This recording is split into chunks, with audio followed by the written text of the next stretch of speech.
Hello viewer, subscribe करें इस channel teach extra को और क्लिक करें इस बेल आइकन को ताकि आप देख सकें हमारी वीडियो। हेलो दोस्तों, कैसे हैं आप। मैं गौरव स्वागत करता हूं आप सबों का आपके इस चैनल टीच एक्स्ट्रा पे। जैसा कि आप सभी लोगों को पता था कि आज का क्यूज 2 का आपको मैं अभी सोल्यूशन दे देता हूं और बहुत जल्द इसका रिजल्ट आप लोगों के सामने में आ जाएगा। और पिछले बार जो लोग थे और बहुत अच्छी, मुझे बहुत अच्छा फील हो रहा है कि नए नए लोग भी उसमें जुड़ रहे हैं और टॉप 3 में आ रहे हैं। तो अभी तक जो भी लोग पार्टिसिपेट नहीं कर रहे हैं, बस उनसे मेरी एक विनती है, एक रिक्वेस्ट है कि इसमें पार्टिसिपेट कीजिए। इसमें आपसे मैं कुछ ले नहीं रहा हूँ, ना मैं आपको कुछ दे रहा हूँ। आप कीजिएगा, आप अपने नॉलेज को चेक कीजिएगा। जैसे कि आज एक मैम थी, उन्होंने बताया कि सर मज़ा आ गया, मेरे पुराने नॉलेज जो भी मैं पुरानी पढ़ी थी वो फिर से एक बार रिमेंबर हो गया।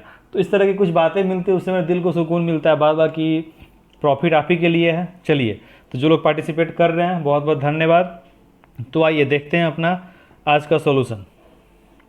क्योंकि बहुत लोग हमसे पूछे हैं कि सर मेरा नंबर कैसे कम गया, कैसे 6 नंबर आ रहा है, कैसे 8 नंबर आ रहा है, तो वो कहाँ पे क्या गलती किए हैं उस चीज़ को हम लोग अभी देखेंगे।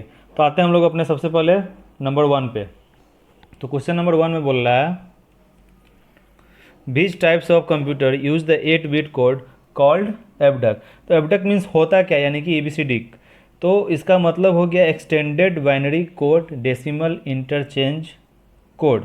ये क्या होता है, ये पर मान लीजिए कि सबसे पहले आपको IBM कंपनी के द्वारा 2 कंप्यूटर यानी कि मेन फ्रेम और IBM का मिड रेंज टाइप का कंप्यूटर बनाया गया था। तो उस टाइम में इसका हम लोग यूज किए थे।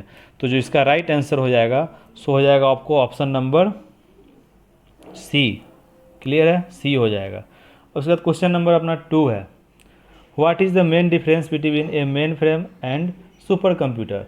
तो देखिए, दोनों कंप्यूटर अपने अपने जगह पे बहुत अच्छा वर्क कर रहे हैं और साइज में भी बड़े हैं, पर कुछ जगह पे जो अंतर, बेसिक अंतर है, उस चीज़ को हमको एक्सप्लेन करना था। तो जो इसमें क्या है कि पहला जो मेन फ्रेम कंप्यूटर था सो आपको कब बना था, तो 1940 में बना था और IBM के द्वारा बनाया गया था। जैसा कि ये सिर्फ आपको देखने में 10 क्वेश्चन आ रहा है, पर इस वीडियो को आप देखिएगा तो आपका राउंड फिगर 20 से 25 क्वेश्चन कवर होगा। तो इसलिए आराम से देखिए, वीडियो को भगाइए नहीं, आराम से स्लोली देखते चलिए, पॉइंट टू पॉइंट नोट करते चलिए जो आपको पता नहीं है। तो सबसे पहला कब हुआ था, 1940 में मेन फ्रेम IBM द्वारा बनाया गया था। इसी तरह जो अपना पहला सुपर कंप्यूटर था सो आपको कब बना था, तो सुपर कंप्यूटर 1 जुलाई 1991 को बनाया गया था। ठीक, और इसका नाम क्या था, तो इसका नाम था परम 8000। क्लियर है। अब आइए हम लोग, तो इसका जो राइट आंसर हो जाएगा सो इसका राइट आंसर हो जाएगा option number C। Super computer are focus to execute few program as fast as possible while mainframe use its power on execute as many programs concurrently. यानी कि super computer में एक से अधिक CPU लगा होता है और वो काफ़ी तेज़ी से वर्क करता है। चलिए देखते हैं अब हम लोग अपना next question, question number 3। Question number 3 में बोल रहा है, the essential difference between A operating system like Linux and one like Windows is that. अब देखिए, थोड़ा सा मेरा प्रोनाउंसिएशन का प्रॉब्लम हो जाता है तो उसके लिए सॉरी। तो इसमें क्या होगा कि क्वेश्चन नंबर 3 का जो अपना राइट आंसर है, तो इसका राइट आंसर हो जाएगा ऑप्शन नंबर C। अब इसमें बेसिक पूछ रहा है कि विंडोज के ऑपरेटिंग सिस्टम में जो एक सामान्य अंतर यानी होता है वो क्या है। तो इसका ऑप्शन नंबर हो जाएगा आपको right answer option number C। इसका ऑप्शन हो जाएगा आपको ऑप्शन नंबर D हो जाएगा इसका राइट आंसर, वो बाई मिस्टेक हो गया, सॉरी। तो any programmer can modify Linux code which is not permitted with Windows. Clear है। तो इसका राइट आंसर हो जाएगा ऑप्शन नंबर D। 3 का राइट आंसर हो जाएगा ऑप्शन नंबर D। अब हम लोग देखते हैं question number 4, the memory which is programmed at the time is manufactured is. अब देखिए, इसमें बहुत लोगों का अलग अलग टाइप का आंसर आया था। बहुत लोगों ने इसका आंसर रैम दिया और बहुत लोगों ने इसका आंसर PROM दिया। तो मैं एक बात आपको कहना चाहूँगा, आप सिंपल इस क्वेश्चन को किसी वेबसाइट पे नहीं, सिंपल आप गूगल पे सर्च कीजिए और जो वहाँ पे रिजल्ट सामने शो हो रहा है उस चीज़ को आप पढ़िए तो आपको समझ में आएगा। अब आप अगर किसी MCQ क्वेश्चन के वेबसाइट पे जा रहे हैं या एग्जाम वेदा हो गया या फिर जो भी है पॉपुलर वेबसाइट है, वहाँ अगर जाके चेक करें तो उसको आप छोड़ के डायरेक्ट गूगल पे सर्च कीजिए और जो उसका रिजल्ट आता है, जो ऑटोमेटिक वॉइस में आपको आंसर भी बोलती है, तो उस चीज़ को आप देखिए, फिर आपको वहाँ पे डाउट क्लियर हो जाएगा। अब जो इसका राइट आंसर है, उसका राइट आंसर हो जाएगा option number C, P ROM. अब पी रोम क्या होता है? तो पी रोम होता है एक तरह का प्रोग्रामेबल रीड ओनली मेमोरी। अब इसमें देखिए होता क्या है कि जब कोई हम लोग मशीन को यूज़ करते हैं, ठीक है, तो इसमें एक पी रोम प्रोग्रामर करके होता है। वो क्या होता है कि जब हम कोई भी चीज़ उसको मैन्युफैक्चरिंग करने के टाइम में एक बार बना दिया और उसको प्रोग्राम करके दे दिया यूजर को। अब यूजर जब उस पर जो वर्क उसको करवाना है वो फर्स्ट टाइम उस पर स्टोर करेगा और उसको फिर वो दोबारा कभी उसको चेंज नहीं कर सकता है। तो एक बार आप जाइएगा गूगल पे सर्च कीजिएगा, वहाँ से आपकी बहुत सारी डाउट भी क्लियर हो जाएगी। अब देखते हैं अपना क्वेश्चन नंबर 5, विच ऑर्गेनाइजेशन इंट्रोड्यूस्ड ऑर्डर मी ई कॉमर्स ऐप। तो इसका तो आंसर बहुत लोगों ने सही बताया और इसका ऑप्शन नंबर डी होगा राइट आंसर, पतंजलि। क्लियर है। अब question number 6, who is the newly elected head of Indian steel association. तो इसका राइट आंसर क्या हो जाएगा? Option number A, Dilip women. Clear है। अब हम लोग देखते हैं क्वेश्चन नंबर 7। इसमें क्या है कि the product of 2 digit number is 2028 and the ratio is 13, तो व्हाट आर द नंबर। अब देखिए इसमें कन्फ्यूजन था बहुत लोगों का। अब देखिए उस कन्फ्यूजन को कैसे दूर करना, पहले तो आप क्वेश्चन को रिलैक्स मोड में पढ़िए। आप लोगों ने 2 पढ़ा और 2 डिजिट को आप लोगों ने यहाँ पे ध्यान नहीं दिया। ये देखिए the product of two number, x और वाई मान लीजिए कोई नंबर है, पर यहाँ पे क्या लिखा हुआ है? 2 डिजिट। वो जो 2 नंबर है वो 2 डिजिट का ही हो सकता है, माने कि 4 5 यानी कि 45। इसमें कितना डिजिट है? 4 और 5, तो 2 डिजिट है। 56 कितना डिजिट है? 2 डिजिट है, 5 और 6। तो वही इस क्वेश्चन में बोल रहा है कि the product of 2 digit number is 2028 and the ratio is 13, तो व्हाट आर द नंबर। तो इसमें 2 डिजिट वाला पूछ रहा है तो उसको आप को प्राइम भी बोल सकते हैं। अब देखिए इसको बनाना कैसे था। तो मान लीजिए प्रोडक्ट ऑफ 2 डिजिट माने कि x into y equal to 2028। अब इसका एचसीएफ कितना है? 13, तो 13x इंटू 13y हम लिख सकते हैं 2028। अब जब इसको आप डिवाइड कीजिएगा तो अब कितना आ जाएगा? x इंटू वाई आ जाएगा 2028 और 13 का स्क्वायर करेंगे तो 169 और इसको काटिएगा तो आपको आ जाएगा 12। क्लियर है। अब देखिए यहाँ पे x और y इक्वल टू 12 आ गया। अब 12 का अगर हम लोग फैक्टर करेंगे तो 12 का फैक्टर कौन कौन सा बन सकता है? तो 12 का अपना फैक्टर बन सकता है 1 और 12, उसके बाद 2 और 6, उसके बाद 3 और 4। अब इसमें को प्राइम नंबर कौन है? तो जो को प्राइम नंबर है उसको आप यहाँ से उठाइए, तो 3 4 है। अब 3 4 के वैल्यू को हम पुट करेंगे, कहाँ पुट करेंगे? तो 13x, तो 13 इंटू 3 करेंगे तो क्या अपना आ जाएगा?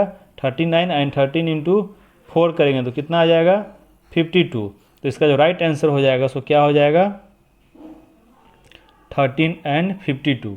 अब कुछ लोग इसमें ज़रूर कन्फ्यूज होंगे और वो कहेंगे कि सर मैं 2 और 6 क्यों नहीं ले सकता? इसका राइट आंसर तो 26 और 78 भी हो सकता है। तो नहीं, बस यहाँ पे आप को प्राइम या फिर ये इस टर्म को अच्छे से पढ़िए तो आपको ये समझ में आ जाएगा। क्लियर है। अब चलिए देखते हैं question number 8। A student marks was wrongly entered as 83 instead of 63 due to that average marks of the class got increased half, तो what is the number of student in the class. अब देखिए यहाँ पे कह रहा है कि एक स्टूडेंट का जो नंबर था सो कितना था? नंबर 63 था और रॉन्गली इंटर कितना हो गया? 83 हो गया। ठीक है। और इस कारण क्या हुआ कि उसका जो एवरेज परसेंटेज था सो कितना बढ़ गया? जिसका एवरेज मार्क्स था सो कितना बढ़ गया? 1/2 यानी कि हाफ बढ़ गया। तो उसका नंबर कितना था क्लास में? अब हम लोग से ही पूछ रहा है तो चलिए इसको बनाते हैं। तो सबसे पहले क्या करेंगे? अब मान लीजिए आप यहाँ पे कि मान लीजिए कि उसका टोटल मार्क्स कितना था? तो x था। ठीक। और इंक्रीज मार्क्स कितना किया? तो 1/2 किया। तो अब इंक्रीज इन टोटल मार्क्स कितना हो जाएगा? तो 1/2 इंटू एक्स हो जाएगा यानी कि x/2 हो गया। क्लियर है यहाँ तक।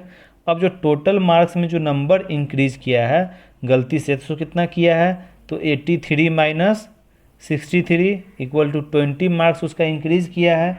तो अकॉर्डिंग टू क्वेश्चन कितना मार्क्स इंक्रीज किया? तो अकॉर्डिंग टू क्वेश्चन कितना हो जाएगा? x/2 equal to 20। तो x का वैल्यू कितना हो जाएगा? 20 इंटू 2। ज़्यादा इसमें दिमाग नहीं लगाना है। इसका कितना आंसर हो जाएगा? 40। तो option number B is right answer. Clear है। चलिए अब हम लोग देखते हैं question number, option number B is इसका राइट आंसर हो जाएगा 8 का 40। अब हम लोग देखते हैं क्वेश्चन नंबर 9।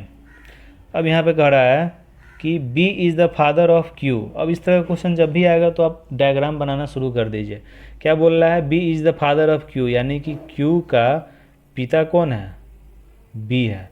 तो B अपना क्या हो गया, मेल हो गया। अब आगे पढ़िए, B has only 2 children. B के पास में 2 बच्चा है, एगो Q है। अब आगे उसका कौन है, तो Q is brother of R। तो B का 2 बच्चा कौन कौन हो गया, Q और R हो गया। R is daughter of P।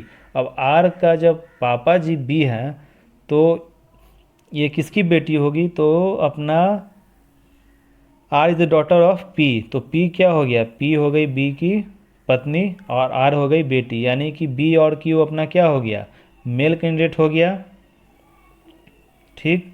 और P और R फीमेल हो गई। क्लियर यहाँ तक। अब कह रहा है कि A is grand daughter of P। अब A जो है सो ग्रैंड डॉटर है P की, यानी कि P की कौन है, ग्रैंड डॉटर है। तो अब देखिए Q तो अपना मेल है तो इसकी तो बेटी हो नहीं सकती है, तो बेटी R की होगी। तो अपना क्या हो जाएगा, R। तो कह रहा है कि A is the grand daughter of P। तो A किसकी बेटी हो गई, R की, और ग्रैंड डॉटर हो गई किसकी, P की। अब कह रहा है S is the father of A। A का पिता कौन है, A की माँ तो R हो गई अपना, और इसका पिता कौन है, S है। तो how is related S to Q। तो S अपना यहाँ पे है और Q अपना यहाँ पे है। R का हस्बैंड यानी कि Q की बहन जो है R, उसके हस्बैंड का नाम क्या है, S नाम है, ठीक।